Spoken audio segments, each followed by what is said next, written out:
અગાઉ એક એનજીઓની મદદથી મહિલા બુટલેગરોને સીવણ મશીન આપીને દારૂના ધંધાની બદીથી મુક્ત કરાવનાર અમદાવાદ ઝોન 2ના ડીસીપી ઉષા રાણા ફરી એકવાર શહેરની મહિલાઓને મદદ માટે આગળ આવ્યા છે। આ વખતે તેમણે શહેરની મહિલા પોલીસ ઉપરાંત અન્ય મહિલાઓને પણ કાર ડ્રાઇવિંગ શીખવવાનું નક્કી કર્યું છે। માત્ર ડ્રાઇવિંગ શીખવશે એટલું જ નહીં, આ મહિલાઓને લાયસન્સ મળી રહે અને તેઓને રોજગારી પણ મળે તે માટે પણ મદદ પૂરી પડાશે।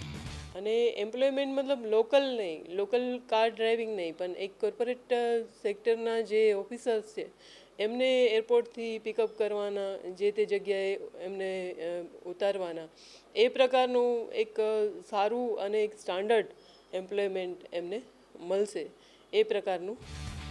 સોમવારથી રિવરફ્રન્ટ ખાતે શરૂ થનાર આ તાલીમ માટે 50થી વધુ મહિલાઓ નોંધણી પણ કરાવી ચૂકી છે। કોર્પોરેટ આ જે ફર્સ્ટ કાર કંપની છે એના સાથે મળીને એમ જે બી મહિલાઓ છે જેમને જોબ જોઈએ એમને કોર્પોરેટ જોબ આપવામાં આવશે।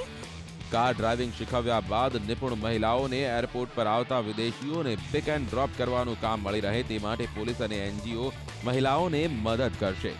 હરમેશ સુખડિયા, એબીપી અસ્મિતા, અમદાવાદ।